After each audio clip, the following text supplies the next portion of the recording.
श्री कृष्ण गोविंद हरे मुरारी, हे नाथ नारायण वासुदेव। जय श्री हरि। आप सभी भक्तों को मोहिनी एकादशी की ढेर सारी शुभकामनाएं। भगवान आप सभी भक्तों की हर मनोकामना को पूर्ण करे, यही हमारी प्रार्थना है। भक्तों, आज का दिन बहुत ही पावन है। मोहिनी एकादशी का विशेष अवसर है। यह व्रत मोह माया से मुक्त कर भागवत शरण की ओर ले जाता है। एकादशी के दिन श्रीमद् भागवत के श्रवण और चिंतन का विशेष महत्व है। हम आज श्री कृष्ण द्वारा अर्जुन को उपदेशित गीता के उन अध्यायों का पाठ करेंगे जिनका पाठ एकादशी पर अत्यंत पुण्यदायी माना गया है। तो भक्तों, चलिए परमात्मा के इन दिव्य वचनों को सुनते हैं और आत्मा को शुद्ध करने की ओर एक कदम और बढ़ाते हैं। प्रेम से बोलिए हरे कृष्णा। वीडियो अच्छी लगी तो दूसरों के पास शेयर अवश्य करें। जय श्री हरि। श्री भगवान ने कहा, हे अर्जुन, अब मैं तुझे ईर्ष्या न करने के लिए इस परम गोपनीय ज्ञान को अनुभव सहित करता हूँ, जिसको जानकर तू इस दुख रूपी संसार से मुक्त हो सकेगा। यह ज्ञान सभी विद्याओं का राजा, सभी गोपनीयों से भी अति गोपनीय, परम पवित्र, परम श्रेष्ठ है। यह ज्ञान धर्म के अनुसार सुखपूर्वक कर्तव्य कर्म के द्वारा अविनाशी परमात्मा का प्रत्यक्ष अनुभव कराने वाला है। हे परंतप, इस धर्म के प्रति श्रद्धा न रखने वाले मनुष्य मुझे न प्राप्त होकर जन्म मृत्यु रूपी मार्ग से इस संसार में आते जाते रहते हैं। मेरे कारण ही यह सारा संसार दिखाई देता है और मैं ही इस संपूर्ण जगत में अदृश्य शक्ति रूप में सभी जगह स्थित हूँ। सभी प्राणी मुझ में ही स्थित है, परंतु मैं उनमें स्थित नहीं हूँ। हे अर्जुन, यह मेरी ऐश्वर्य पूर्ण योग शक्ति को देख। यह संपूर्ण सृष्टि मुझ में कभी स्थित नहीं रहती है, फिर भी मैं सभी प्राणियों का पालन पोषण करने वाला हूँ और सभी प्राणियों में शक्ति रूप में स्थित हूँ, परंतु मेरा आत्मा सभी प्राणियों में स्थित नहीं रहता है, क्योंकि मैं ही सृष्टि का मूल कारण हूँ। इस प्रकार सभी जगह बहने वाली महान वायु सदैव आकाश में स्थिर रहती है, उसी प्रकार सभी प्राणी मुझ में स्थिर रहते हैं। हे कुंती पुत्र, कल्प के अंत में सभी प्राणी मेरे प्रकृति में प्रवेश करके विलीन हो जाते हैं और अगले कल्प के आरंभ में उनको अपनी इच्छा शक्ति से फिर उत्पन्न करता हूँ।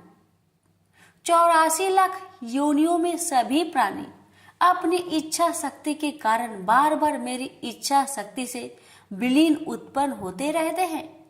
यह सभी पूर्ण रूप से स्वतः मेरी इच्छा शक्ति के अधीन होते हैं। हे धनंजय, यह सभी कर्म मुझे बांध नहीं पाते, क्योंकि मैं उन कार्यों में बिना किसी फल की इच्छा से उदासीन भाव से स्थिर रहता हूँ। हे कुंती पुत्र, मेरी अक्षयता, मैं मेरी भौतिक प्रकृति सभी चर तथा अचर जीव उत्पन्न और विनिष्ट करती रहती है। इसी कारण से यह संसार परिवर्तनशील है। मूर्ख मनुष्य मुझे अपने ही समान निष्कृष्ट शरीर आधार वाला समझते हैं, इसलिए वह सभी जीव आत्माओं का परम ईश्वर वाले मेरे स्वभाव को नहीं समझ पाते। ऐसे मनुष्य कभी न पूर्ण होने वाली आशा में, कभी न पूर्ण होने वाले कर्मों में और कभी न प्राप्त होने वाले ज्ञान में विशेष रूप से मोहग्रस्त हुए मेरी मोहने वाली भौतिक प्रकृति की ओर आकर्षित होकर निश्चित रूप से राक्षसी वृत्ति और असुरी स्वभाव धारण किए रहते हैं। ये पृथा पुत्र, मोह से मुक्त हुए महापुरुष देवीय स्वभाव को धारण करके मेरी शरण ग्रहण करते हैं और मुझको सभी जीव आत्माओं का उद्यम जानकर अनन्य भाव से मुझ अविनाशी का स्मरण करते हैं। ऐसे महापुरुष दृढ़ संकल्प से प्रयत्न करके निरंतर मेरे नाम और महिमा का गुणगान करते हैं और सदैव मेरी पूजा में स्थिर होकर मुझे बार बार प्रणाम करते हुए मेरी पूजा करते हैं।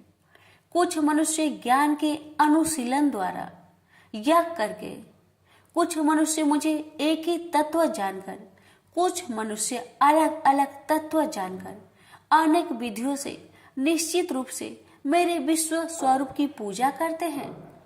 हे अर्जुन, मैं ही वैदिक कर्म कांड को करने वाला हूँ, मैं ही यज्ञ हूँ, मैं ही पितरों को दिए जाने वाला तर्पण हूँ, मैं ही जड़ी बूटी रूप में औषधि हूँ, मैं ही मंत्र हूँ, मैं ही घृत हूँ, मैं ही अग्नि हूँ और मैं ही हवन में दी जाने वाली आहुति हूँ।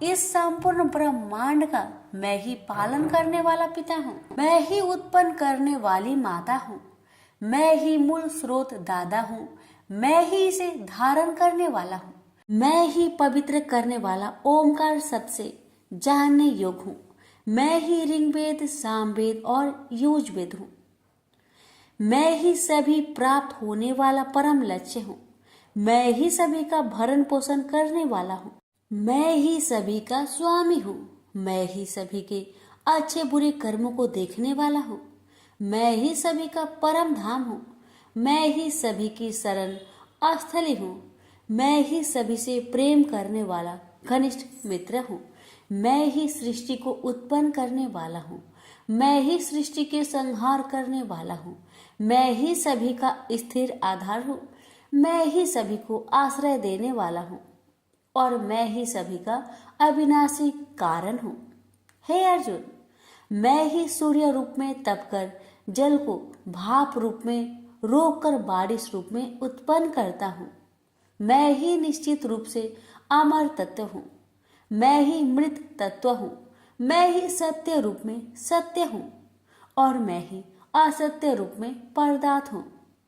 जो मनुष्य तीनों वेदों के अनुसार यज्ञों के द्वारा मेरी पूजा करके सभी पापों से पवित्र होकर सोमरस को पीने वाले की स्वर्ग लोकों की प्राप्ति के लिए प्रार्थना करते हैं, वह मनुष्य अपने पुण्य के फल स्वर्ग इंद्रलोक में जन्म को प्राप्त होकर स्वर्ग में देवी देवताओं वाले सुखों को भोगते हैं।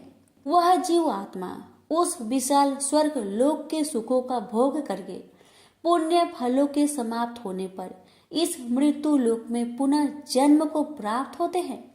इस प्रकार तीनों वेदों के सिद्धांतों का पालन करके सांसारिक सुख की कामना वाले मनुष्य बार बार जन्म और मृत्यु को प्राप्त होते हैं। जो मनुष्य एकमात्र मुझे लक्ष्य मानकर अनन्य भाव से मेरी स्मरण करते हुए कर्तव्य कर्म द्वारा पूजा करते हैं, जो सदैव निरंतर मेरी भक्ति में लीन रहता है, उस मनुष्य की सभी आवश्यकताएं और सुरक्षा की जिम्मेदारी मैं स्वयं निभाता हूँ। हे कुंती पुत्र, जो भी मनुष्य श्रद्धा पूर्वक भक्ति भाव से अन्य देवी देवताओं को पूजा करते हैं, वह भी निश्चित रूप से मेरी ही पूजा करते हैं, किंतु उनका वह पूजा करना अज्ञानता पूर्ण मेरी प्राप्ति की विधि से अलग त्रुटि पूर्ण होता है।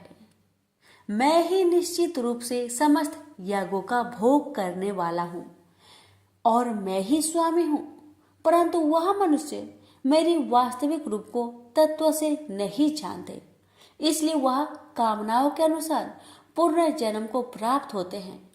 जो मनुष्य देवताओं की पूजा करते हैं वह देवताओं को प्राप्त होते हैं, जो अपने पूर्वजों की पूजा करते हैं वह पूर्वजों को प्राप्त होते हैं, जो भूतों की पूजा करते हैं वह उन भूतों के कुल को प्राप्त होते हैं, परंतु जो मनुष्य मेरी पूजा करते हैं वह मुझे ही प्राप्त होते हैं। जो मनुष्य एक पत्ता, एक फूल, एक फल, थोड़ा सा जल और कुछ भी निष्काम भक्ति भाव से अर्पित करता है, उस शुद्ध भक्त का निष्काम भक्ति भाव से अर्पित किया हुआ सभी कुछ मैं स्वीकार करता हूँ। हे कुंती पुत्र, तू जो भी कर्म करता है, जो भी खाता है, जो भी हवन करता है, जो भी दान देता है और जो भी तपस्या करता है, उस सभी को मुझे समर्पित करते हुए कर। इस प्रकार तू समस्त अच्छे और बुरे कर्मों के फलों के बंधन से मुक्त हो जाएगा और मन से सभी सांसारिक कर्मों को त्याग कर मन को परमात्मा में स्थिर करके विशेष रूप से मुक्त होकर मुझे ही प्राप्त होगा। मैं सभी प्राणियों में समान रूप से स्थित हूँ।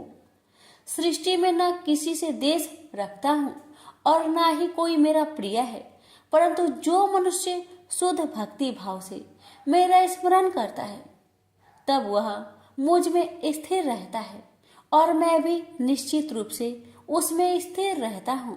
आदि कोई भी अत्यंत दुराचारी मनुष्य अनन्य भाव से मेरा निरंतर स्मरण करता है तो वह निश्चित रूप से साधु ही समझना चाहिए, क्योंकि वह संपूर्ण रूप से मेरी भक्ति में स्थित है। हे अर्जुन, वह शीघ्र ही मन से शुद्ध होकर धर्म का आचरण करता हुआ चिर अस्थायी परम शांति को प्राप्त होता है। इसलिए तू निश्चित होकर घोषित कर दे कि मेरा भक्त कभी नष्ट नहीं होता। हे पृथा पुत्र, स्त्री, वैश्य, शूद्र, अन्य किसी भी निम्न योनि में उत्पन्न होने वाले मनुष्य हो, वह भी मेरी शरण ग्रहण करके मेरी परम धाम को ही प्राप्त होते हैं। तो फिर पुण्य आत्मा ब्राह्मणों, भक्तों और राजश्री क्षत्रियों का तो कहना ही क्या। इसलिए तू क्षण में नष्ट होने वाले दुख से भरे हुए इस जीवन में निरंतर मेरा ही स्मरण कर। हे अर्जुन, तू मुझ में ही मन को स्थिर कर, मेरा ही भक्त बन, मेरी ही पूजा कर और मुझे ही प्रणाम कर। इस प्रकार अपने मन को मुझ परमात्मा में पूर्ण स्वरूप से स्थिर करके मेरी शरण होकर तू निश्चित रूप से मुझे ही प्राप्त होगा। इस प्रकार उपनिषद, ब्रह्म विद्या तथा योग शास्त्र रूप श्रीमद् भागवत गीता के श्री कृष्ण अर्जुन संवाद में राज विद्या योग नाम का 9वां अध्याय संपूर्ण हुआ। प्रेम से बोलिए श्री कृष्ण भगवान की जय। आप सुनेंगे 9वां अध्याय का महात्म्य। श्री नारायण जी बोले, हे लक्ष्मी जी, दक्षिण देश में एक भाव सुशर्मा नामक क्षुद्र रहता था। वह बड़ा पापी और मांस मदिरा भक्षी था। एक दिन मदिरा पीने से उसकी देह छूट गई और मरकर प्रेत हुआ। वृक्ष पर बैठ गया। एक ब्राह्मण भी उसी नगर में रहता था। दिन को भिक्षा मांगकर स्त्री को लाकर देता। नारी उसकी कलहनी थी। समय पाकर उन दोनों ने प्राण त्यागे और वह दोनों मरकर प्रेत हुए और वह भी उस वृक्ष के तले में आकर रहे। कुछ काल व्यतीत हुआ। तब एक दिन उसकी नारी पिचासनी ने कहा, पुरुष पिचास, तुमको कुछ पिछले जन्म की खबर है? तब पिचास ने कहा, तूने पिछले जन्म में क्या साधना की थी जिससे तुझे खबर है? तब उस पिचास ने कहा, मैंने पिछले जन्म में एक ब्राह्मण से आध्यात्मिक कर्म सुना था। तब फिर पिचासनी ने कहा, तूने और कौन सी साधना की थी तथा वह ब्राह्मण कौन था और वह आध्यात्मिक कर्म कौन सा है जिसके सुनने से तुझे पिछले जन्म की खबर है? पिचास ने कहा, मैंने और कुछ पुण्य किया, केवल गीता जी का श्लोक श्रवण किया। उसका प्रयोजन यह है कि एक समय अर्जुन ने श्री कृष्ण से 3 बातें पूछी थी जो गीता जी की 9वें अध्याय में लिखी है। वह तीनों बातें पिचासनी ने पिचास से श्रवण करी। इन बातों के सुनते ही एक और प्रेत उस वृक्ष से निकला। उसने कहा, अरे पिचासनी, यह 3 बातें फिर से कहो जो अभी सुना रही थी। पिचासनी ने कहा, तू कौन है? मैं तुझे नहीं जानती। मैं अपने पति से पूछती हूँ वह कर्म कौन था जिसे पिछले जन्म की बातें याद रही। तब उसके पति ने पुनः तीनों बातें सुनाई, जिनके सुनते ही वह तीनों प्रेत योनि से छूटकर देव देही धारण कर विमानों पर बैठकर बैकुंठ को गए। श्री भगवान जी बोले, हे लक्ष्मी, यह 9वें अध्याय का महात्म्य है। प्रेम से बोलिए लक्ष्मी नारायण की जय। कृष्ण भगवान बोले, हे महाबाहो, मेरी और भी कल्याण कारण वचन सुनो। तुम पर मेरी अत्यंत प्रीति है, अतएव तुम्हारे कल्याण के लिए मैं कहता हूँ। मेरी उत्पत्ति का हाल न तो देवता ही जानते हैं और न महर्षि लोग। मैं ही देवों और महर्षियों का आदि कारण हूँ। जो मुझे अनजन्मा अनादि और सब लोगों का ईश्वर मानते हैं, वे सब मोह रहित है। उनके पाप नष्ट हो जाते हैं। बुद्धिमान, क्षमा, सत्य, दंभ, सम, सुख, दुख, जन्म मरण, भय अभय, अहिंसा, ममता, संताप, तप, दान, यश, अपयश इत्यादि जो अनेक प्रकार के भाव हैं, वे सब मुझसे उत्पन्न होते हैं। 7 महर्षि और उनसे पहले 4 मनुष्य मेरे मन से उत्पन्न हुए। जो मनुष्य मेरी इस विभूति को भली भांति जानते हैं, वे निश्चय योग से सिद्ध होते हैं। इसमें संदेह नहीं, यह जानकर कि मैं ही सबको उत्पन्न करता हूँ और मुझी से सबकी प्रवृत्ति होती है। विवेकी प्राणी मेरी उपासना करते हैं।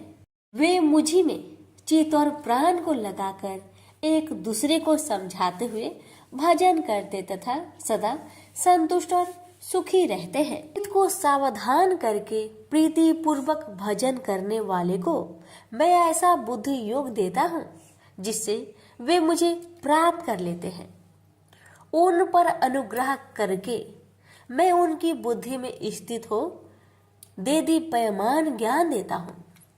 अर्जुन ने कहा, आप परम ब्रह्मा हो, परम धाम हो, परम मित्र, अचल और दिव्य पुरुष हो, आदि देव हो, अनजन्मा हो, सन्यासी हो। तुमको सब ऋषि, देव ऋषि नारद, अमित, देवज्ञ और व्यास भी ऐसा कह गए और स्वयं में वह तुम भी कह रहे हो। हे केशव, जो तुमने मुझसे कहा है सो सब सत्य मानता हूँ। हे भगवान, देवता और दानव इन दोनों ने ही तुम्हारे रूप को नहीं जाना है। सब चीजों के उत्पन्न करने वाले भूतेश, हे देव, हे जगतपते, हे पुरुषोत्तम, आप स्वयं ही अपने को जानते हैं। अतः आप अपनी गत दिव्य विभूतियों का हाल पूर्णतया वर्णन कीजिए, जिनके द्वारा आप इन सब लोगों में व्याप्त हो रहे हैं। चिंतन करता हुआ भी मैं आपको किस प्रकार से जान सकता हूँ? आपका ध्यान किन किन भावों से करना उचित है? हे जनार्दन, कृपया अपनी माया और विभूतियों को विस्तार से कहिए। अमृत रूपी आपकी इस वाणी को सुनने से मेरा मन तृप्त नहीं होता। श्री कृष्ण बोले, मेरा विस्तार तो अनंत है, तो भी मुख्य मुख्य विभूतियों को मैं तुम्हें सुनाता हूँ। गुणकेश, समस्त भूतों के अंत कारण में रहने वाला आत्मा मैं ही हूँ। मैं ही उनका आदि मध्य अंत हूँ। मैं ही आदित्य में विष्णु, प्रकाश को मैं अनेक किरणों से भूषित सूर्य, मरुद गणों में मरीच, नक्षत्रों में चंद्रमा मैं ही हूँ। मैं वेदों में सामवेद, देवों में विष्णु, इंद्रियों में मन और धृत मात्र में चैतन्य मैं ही हूँ। रुद्रों में शिव, यज्ञों में कुबेर, अष्ट वस्तुओं में अग्नि और पर्वतों में सेमरु मैं ही हूँ। हे पार्थ, पुरोहितों में बृहस्पति, सेनापतियों में स्कंद और जलाशयों में समुद्र मैं ही हूँ। मैं महर्षियों में भृगुबानी हूँ, अक्षरों में ओंकार, यज्ञों में जप, यज्ञों और स्वथवारों में हिमालय मैं ही हूँ। वृक्षों में पीपल, देव ऋषियों में नारद, गंधर्वों में चित्ररथ, सिद्धों में कपिल मुनि, वेदों में अमृत से उत्पन्न उच्च श्रवा, गजेंद्रों में ऐरावत और मनुष्यों में राजा मैं ही हूँ। धातुओं में वज्र, गौओं में कामधेनु, प्रजा की उत्पत्ति करने वालों में कामदेव और सर्पों में वासुकी मैं ही हूँ। नागों में शेषनाग, जलचरों में वरुण, पितरों में आर्यमा और शासन करने वालों में यमराज मैं ही हूँ। शुद्ध करने वालों में वायु, शस्त्रधारियों में राम, नदियों में गंगा मैं ही हूँ। हे अर्जुन, मैं सब प्राणियों का आदि अंत, विद्याओं में आध्यात्म विद्या और वाद विवादों में वाद मैं ही हूँ। अक्षरों में ओमकार में दंड, अक्षय कोक और चार मुख वाला ब्रह्म भी मैं ही हूँ। सबको हरने वाली मृत्यु, भविष्य में होने वाले पदार्थों की उत्पत्ति, स्त्रियों में कृति, लक्ष्मी, वाणी, स्मृति, मेधा, धृति और क्षमा मैं ही हूँ। साम वेद में ब्रह्म सत्साम, छंदों में गायत्री, मासों में मार्गशीर्ष और ऋतुओं में बसंत मैं ही हूँ।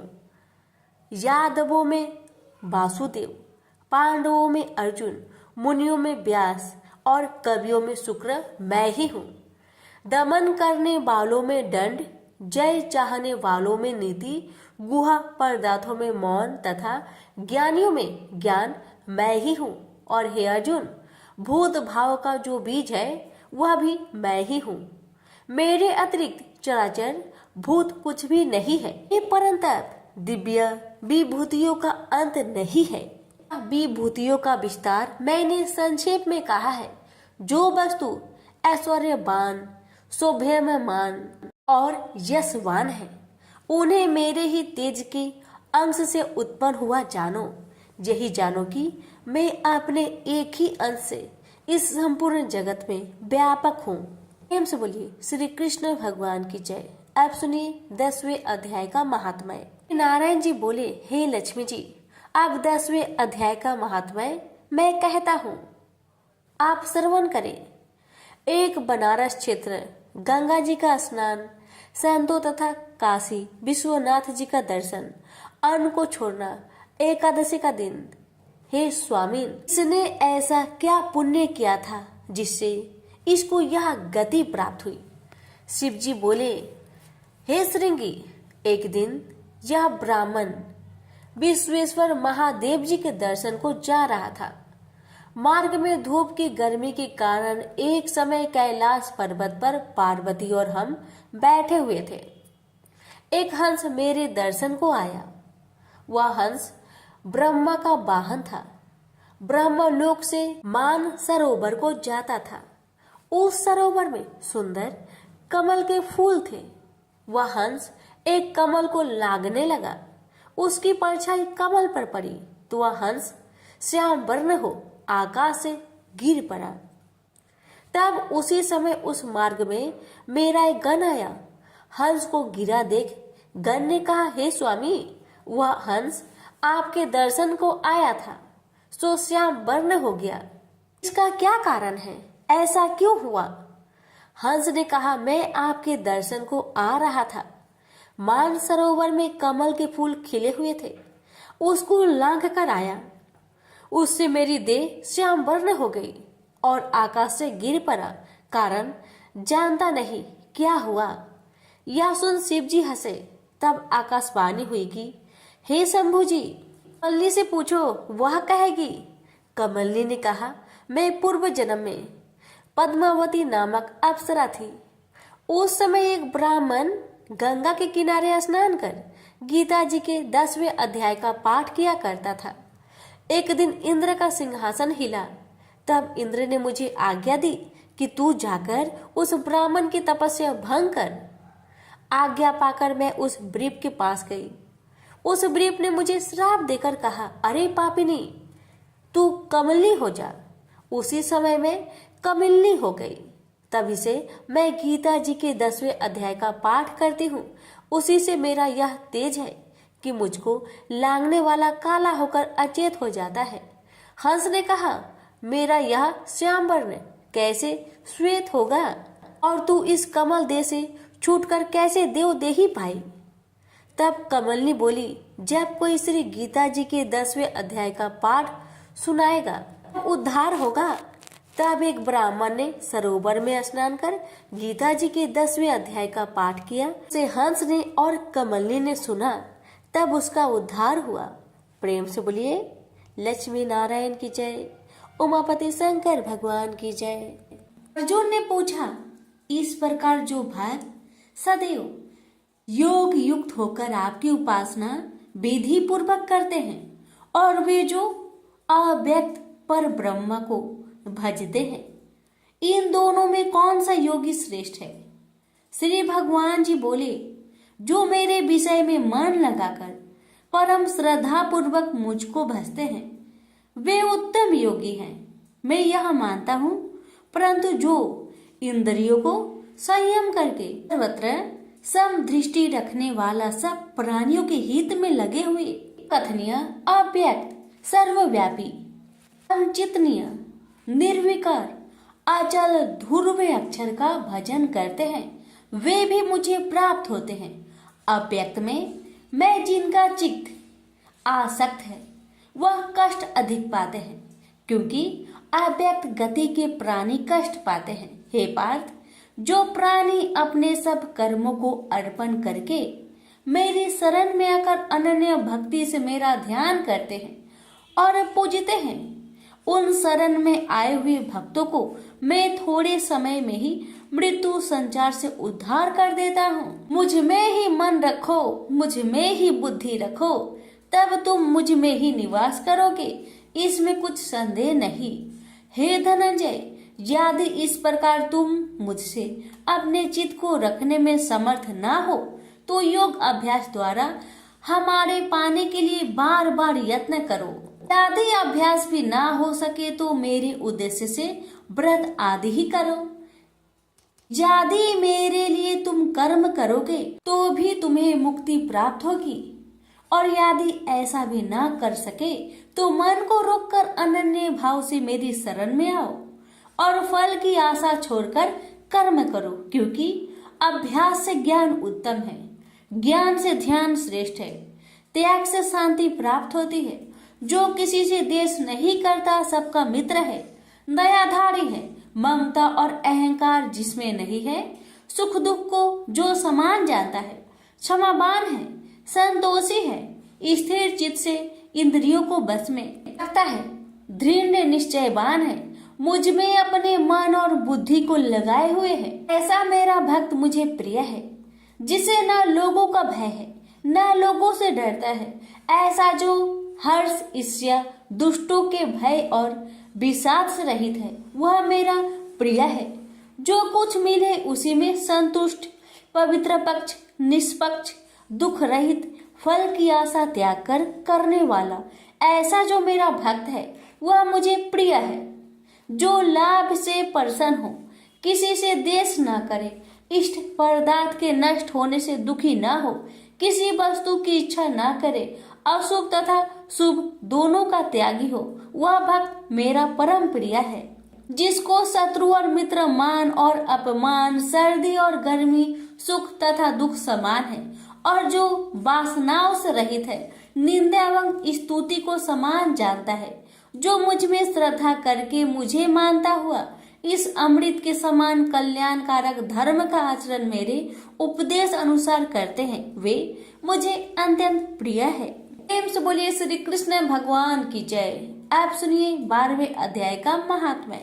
श्री भगवान बोले, हे लक्ष्मी, अब 12वें अध्याय का महात्म्य सुनो।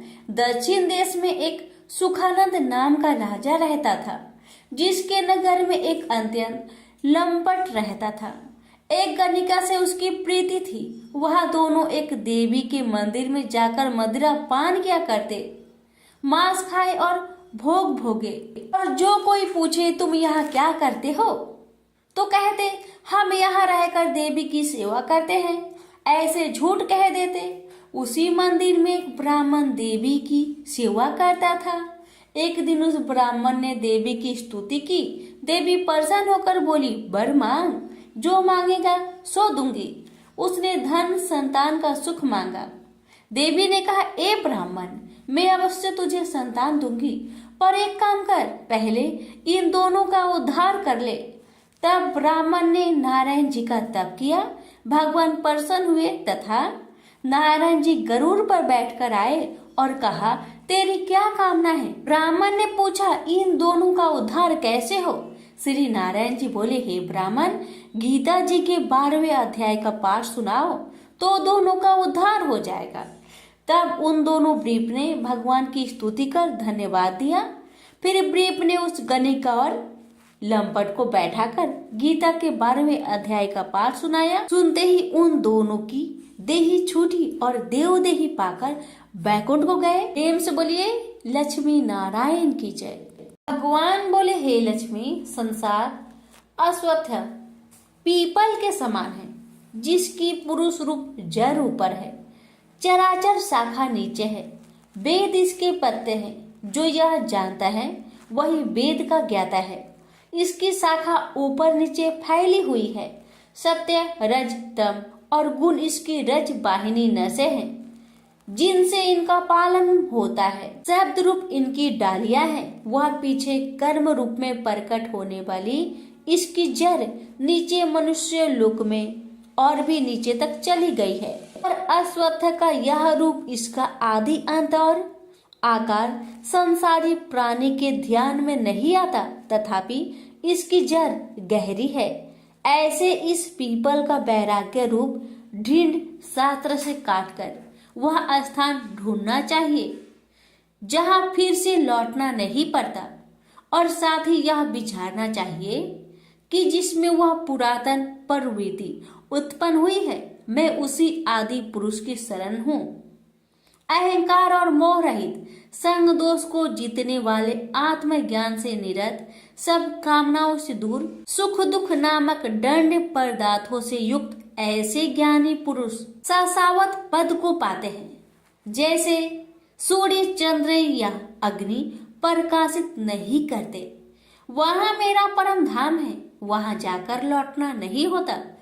मेरा सनातन अंश इस जीव लोक में जीव का रूप धरकर प्रकृति में स्थिर है। पांचों इंद्रियों और छठे मन को उससे छुड़ाता है। जैसे वायु पुष्प आदि की गंध को दूसरे स्थान में ले जाती है, इसी प्रकार यह देह स्वामी शरीर धारण करने के बाद जब उसका परित्याग करता है, तब इंद्रियों और मन को साथ ले जाता है। कान, आंख, चर्म, जीभ, नाक और मन का आश्चर्य लेकर वह विषयों का भोग करता है। एक देह से दूसरी देह को जाते अथवा एक ही देह में रहते समय अथवा इंद्रियों से मुक्त हो विषयों का उपभोग करते हुए इसको मूर्ख नहीं देख सकते, परंतु जिनके ज्ञान रूपी नेत्र है वह देखते हैं। यत्न करने से योगी जन इसे देखते हैं, परंतु अज्ञानी यत्न करने पर भी नहीं देख पाते। जो तेज सूर्य, चंद्र और अग्नि में वर्तमान है और जगत को प्रकाशित करता है, उसे मेरा ही तेज जानो। मैं पृथ्वी में प्रवेश कर अपने तेज से समस्त भूतों को धारण करता हूँ, और इसमें भरा हुआ चंद्रमा बनकर मैं ही सब औषधियों का पोषण करता हूँ। मैं जठर अग्नि होकर सब प्राणियों की देह में प्रविष्ट हूँ, और प्राण वायु अपान वायु से संयुक्त होकर चारों प्रकार भक्ष्य, भोज्य, चोष्य, लेह से भोजन किए हुए प्राणियों के अन्न को पचाता हूँ। संसार में क्षर और अक्षर दो पुरुष है। जितने नाशवान प्राणी हैं वो क्षर कहलाते हैं और स्थिर चैतन्य को अक्षर कहते हैं। मैं अक्षर और क्षर में उत्कृष्ट हूँ। इसी कारण से लोक और वेद में जो पुरुष उत्तम के रूप को जानता है वह सब कुछ जानता है और सर्व भाव से मेरा ही स्मरण करता है। प्रेम से बोलिए श्री कृष्ण भगवान की जय। सुनिए 15वें अध्याय का महात्म्य। उत्तर प्रदेश में एक नरसिंह नामक राजा था और सुभंग नामक मंत्री था। राजा को मंत्री पर बड़ा भरोसा था। मंत्री के मन में कपट था। मंत्री चाहता था राजा को मारकर यह राज्य मैं ही करूं। इस तरह कुछ काल व्यतीत हुआ। एक दिन राजा नौकर चाकरों सहित सो रहा था। तब मंत्री राजा को सारे नौकरों सहित मारकर राज्य करने लगा। कुछ काल व्यतीत हुआ, तब वह भी मर गया। धर्मराज के पास दूध बांध कर ले गए। धर्मराज बोला, हे यमदूतो, यह बड़ा पापी है, इसको नरक में डालो। हे लक्ष्मी, इस प्रकार कई नरक भोगकर धर्मराज की आज्ञा से घोड़े की योनि में आया। सिंघल द्वीप में जन्मते घोड़ा हुआ। एक सौदागर ने बहुत से घोड़े को मोल लिया और वह घोड़ा खरीदकर अपने देश को चला। चलते चलते अपने देश में आया। तब वहां के राजा ने सुना कि अमुक सौदागर बहुत से घोड़े ले आया है। तब राजा ने उसे बुलाया और कई घोड़े खरीदे। उस घोड़े को भी खरीदा। जब उस घोड़े ने राजा को देख उसने सिर फेर लिया। यह देख राजा बोला, क्या बात है, जो घोड़े ने सिर फेरा है? राजा ने पंडित को बुलाकर पूछा कि इस घोड़े ने हमें देखकर सिर क्यों फेरा, इसका क्या कारण है? पंडित ने कहा, राजन, इस घोड़े ने तुमको सिर नवाया है। राजा ने कहा, यह बात नहीं है। कई दिन पीछे राजा शिकार खेलने को उसी घोड़े पर सवारी करके गया। वह घोड़ा बहुत तेज चलता था। राजा शिकार खेलता खेलता बहुत दूर चला गया। उसी दिन राजा ने जाते ही शिकार मारा। राजा बहुत प्रसन्न हुआ। दोपहरी की गर्मी के कारण राजा को प्यास लगी। तब राजा ने वन में एक साधु को कुटिया में बैठे देखा। तालाब से जल भरा हुआ था। वहां राजा उतरा, घोड़े को वृक्ष में बांधकर कुटिया में गया तो साधु अपने पुत्र को गीता जी के 15वें अध्याय का पाठ सिखा रहा था। वृक्ष के पट्टे पर श्लोक लिखकर बालक से कहा, खेलते भी रहो और इसको कंठ करो। उस पत्ते को घोड़े ने देखा तो तुरंत उसकी देह छूट गई।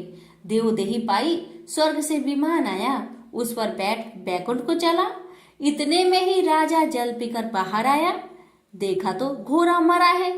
राजा चिंतित होकर बोला, यह घोड़ा किसने मारा है, इसे क्या हुआ? इतने में वह बोला, हे राजन, तेरे घोड़े का चैतन्य मैं हूँ। मैंने अब देवदेही पाई है, बैकुंठ को चला हूँ। राजा ने पूछा, तुमने कौन सा पुण्य किया है? घोड़ा बोला, यह बात ऋषिवर से पूछो। राजा ने मुनीश्वर से पूछा। मुनि बोला, हे राजन, गीता जी का श्लोक लिखा हुआ पत्ता इसके आगे पड़ा है। घोड़े ने यह अक्षर देखे हैं, इस कारण घोड़े की सदगति हुई है। श्री नारायण जी बोले, हे लक्ष्मी, यह गीता के 15वें अध्याय का महात्म्य मैंने तुमको सुनाया। प्रेम से बोलिए लक्ष्मी नारायण की जय। अर्जुन ने पूछा, हे केशव, मैं संन्यास एवं त्याग के तत्व पृथक पृथक जानने की इच्छा करता हूँ।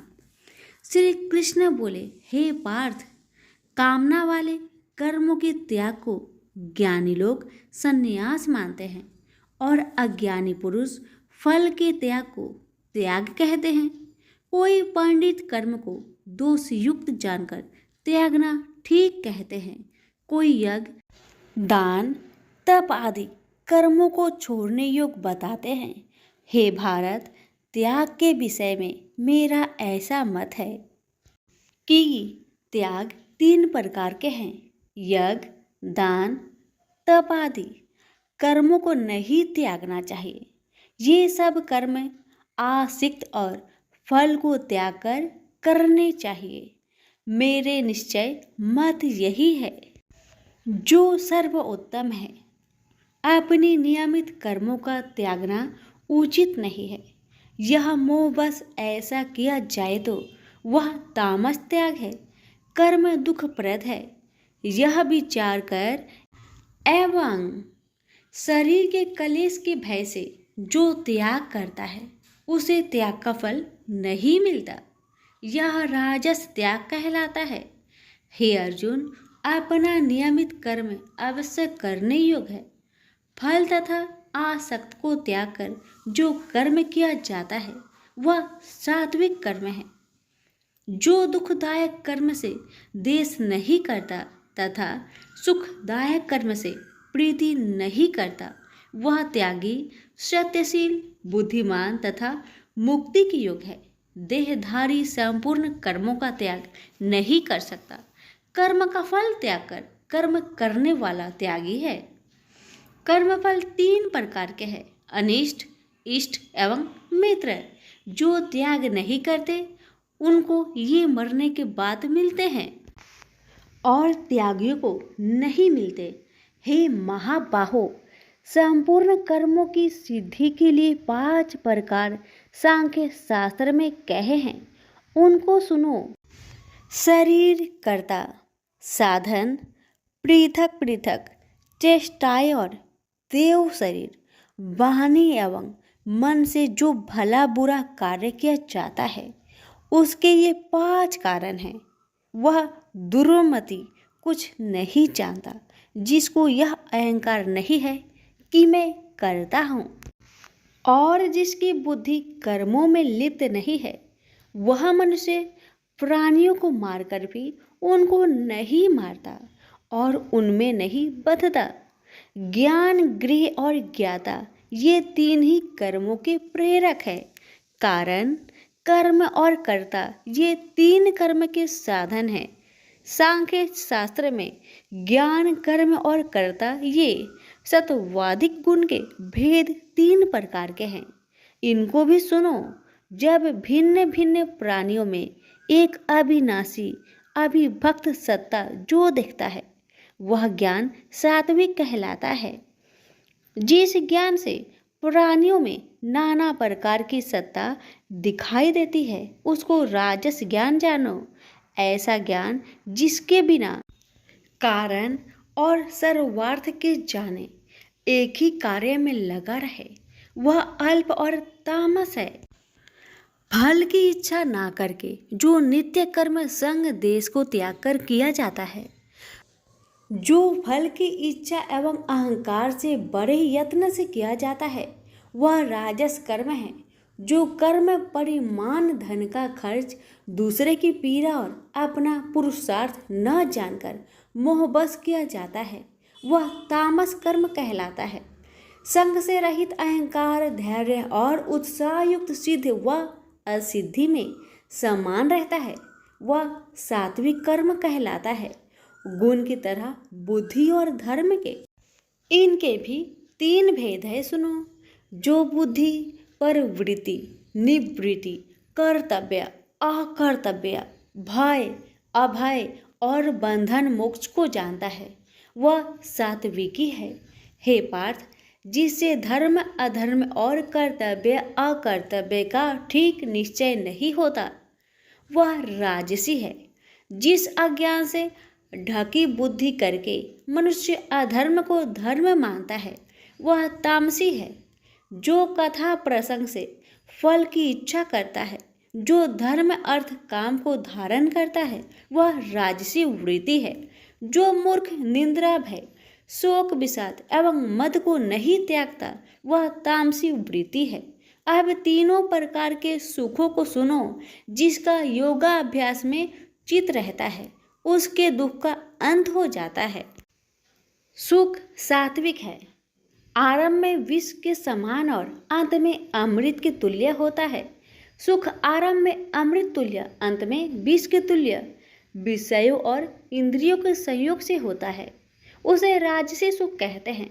जो सुख आदि और अंत दोनों में मनुष्य को मोह में फंसाता है और जो आलस्य तथा प्रमोद से उत्पन्न होता है वह तामस सुख है।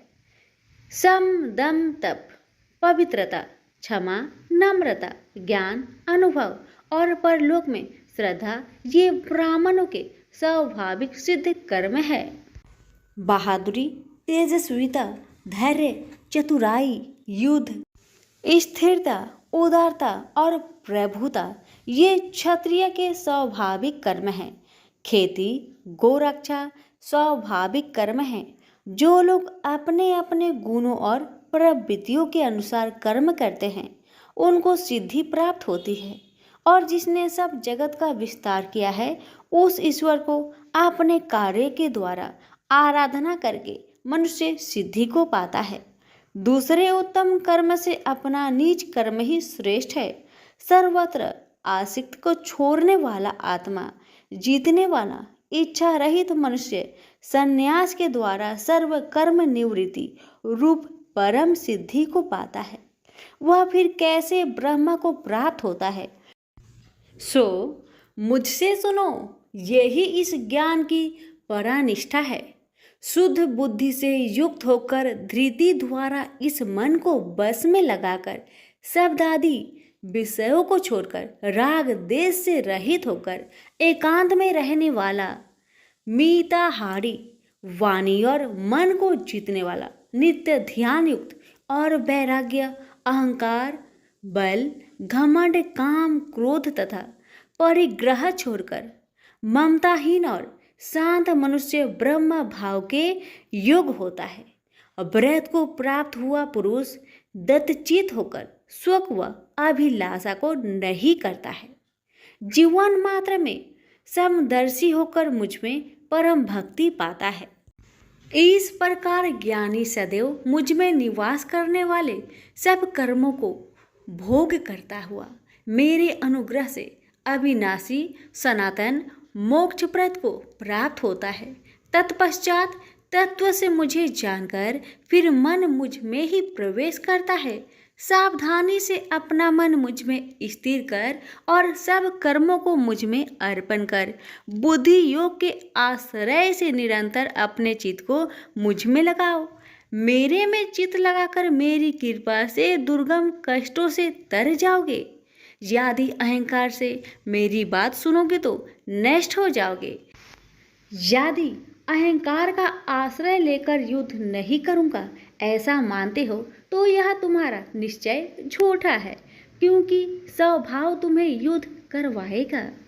हे कौतन्य, जिस कर्म को तू अब मोह से करना चाहता है उसे अपने स्वाभाविक कर्म से बधा हुआ बेबस होकर करेगा। हे अर्जुन, जीवों के हृदय में स्थिर ईश्वर उनको माया से भ्रमा रहा है, मानो सब यंत्र पर चढ़े हैं। हे भारत, सब भावों में उसी की कृपा से परम शांति एवं मुक्ति को पाओगे। यह गूढ़ ज्ञान मैंने तुमसे कहा है, इसे भली भांति विचार कर जैसा चाहते हो वैसा ही करो। अब तू सबसे गूढ़ वचन भी सुन, क्योंकि तू मेरा परम मित्र है, इसलिए मैं तेरे हित ही कहूँगा। मेरे में मन लगाओ, मेरे ही भक्त हो, मेरे ही यज्ञ करो और मेरा ही नाम जपो। सब धर्मों को छोड़कर मेरी शरण में आओ, मैं तुम्हें सब पापों से छुड़ा दूंगा। यह मेरा रहस्य ऐसे पुरुष जो तप ना करता हो, मेरा भक्त ना हो, कभी भी नहीं कहना चाहिए। जो इस परम गुप्त ज्ञान को मेरे भक्तों में प्रकट करेगा वही मेरी परम भक्ति को पाकर अंत में निश्चय ही मुझ में लीन हो जाएगा। इस धर्म संवाद को जो कोई पढ़ेगा उसे मैं समझूंगा कि उसने ज्ञान यज्ञ से मेरी पूजा की है। जो श्रद्धावान पुरुष दोष ढूंढे बिना इसको सुनेगा वह भी मुक्त होकर पुण्य आत्माओं को मिलने वाले शुभ लोक को प्राप्त होगा। हे पार्थ, तुमने एकाचरित से मेरे कहे हुए उपदेश को सुना या नहीं? हे धनंजय, तुम्हारा अज्ञान से उत्पन्न हुआ मोह नष्ट हुआ या नहीं? अर्जुन ने कहा, हे भगवान, आपकी कृपा से मेरा मोह नष्ट हो गया और स्मृति जागृत हुई है। अब मैं निसंदेह आपकी आज्ञा पर स्थिर हूँ और जैसा आपने कहा है मैं वैसा ही करूँगा। संजय बोले, हे धृतराष्ट्र, मैंने महात्मा वासुदेव और अर्जुन का यह प्रेरणा देने वाला अद्भुत संवाद सुनाया। व्यास जी की कृपा से साक्षात यज्ञेश्वर श्री कृष्ण जी के मुख से इस परम गुहा संवाद को मैंने सुना। हे राजन, श्री कृष्ण और अर्जुन के इस अद्भुत पुण्य कारक संवाद को स्मरण करके मन बार बार प्रसन्न होता है। श्री कृष्ण भगवान के उस अद्भुत रूप को स्मरण करके मुझे बड़ा ही विस्मय होता है। हे राजन, मैं बारंबार प्रसन्न होता हूँ। मेरी ऐसा धारणा है कि जहाँ योगेश्वर भगवान श्री कृष्ण हैं और जहाँ पार्थ जैसा धनुर्धर है वही राजलक्ष्मी, विजय, ऐश्वर्य और अटल नीति है। सभी प्रेम से बोलिए श्री कृष्ण भगवान की जय हो। सुनिए 18वें अध्याय का महात्म्य। श्री भगवान जी बोले, हे लक्ष्मी, अब 18वें अध्याय का महात्म्य सुन। जैसे सब नदियों में गंगा जी, गौ में कपिला, कामधेनु और ऋषियों में नारद श्रेष्ठ है, उसी तरह गीता जी के सब अध्यायों में 18वां अध्याय श्रेष्ठ है। एक समय सेमरु पर्वत पर देवलोक में इंद्र अपनी सभा लगाए बड़ी प्रसन्नता में बैठे थे। उर्वशी नृत्य कर रही थी। इतने में एक चतुर्भुज रूप जीव को पार्षद ले आए और इंद्र को वह बहुत अखरे। उस तेजस्वी को बैठा तो दिया, किंतु आपने गुरु बृहस्पति जी से कहा, हे गुरुदेव, आप त्रिकालदर्शी हो, देखो इसने ऐसा कौन सा पुण्य किया है जिससे यह इंद्र आसन का अधिकारी हुआ। मेरे जाने तो इसने तीर्थ व्रत या दान कोई नहीं किया, शिवालय व ठाकुर मंदिर नहीं बनवाया, तालाब नहीं खुदवाया। यह सब बातें बृहस्पति जी ने भगवान से कही। तब भगवान ने बृहस्पति जी से कहा कि इसके मन में तो भोगों की वासना थी, परंतु यह गीता जी के 18वें अध्याय का नित्य पाठ करता था। इससे जब इसने अपनी देह को त्यागी, तब मैंने आज्ञा करी, हे पार्षदों, तुम इसको पहले ले जाकर इंद्र लोक के सुख भोगवाओ। जब इसका मनोरथ पूर्ण हो जाए, तब मेरी सायुज्य मुक्ति को पहुंचा दो। सो तुम जाकर भोगों की सामग्री इकट्ठी कर दो। तब इंद्र आदि सब देवताओं ने आकर भोगों की सब वस्तु एकत्र कर दी और कहा, पहले तुम इंद्र लोक के सुखों को भोगो। बहुत काल तक इंद्रपुरी के सुख भोग कर फिर भगवान की कृपा से सामुज्य मुक्ति पाकर बैकुंठ का अधिकारी हुआ। श्री नारायण जी बोले कि हे लक्ष्मी, यह 18वें अध्याय का महात्मा है। गंगा, गीता, गायत्री। कलयुग में यह तीनों मुक्ति की दाता है। प्रेम से बोलिए लक्ष्मी नारायण की जय।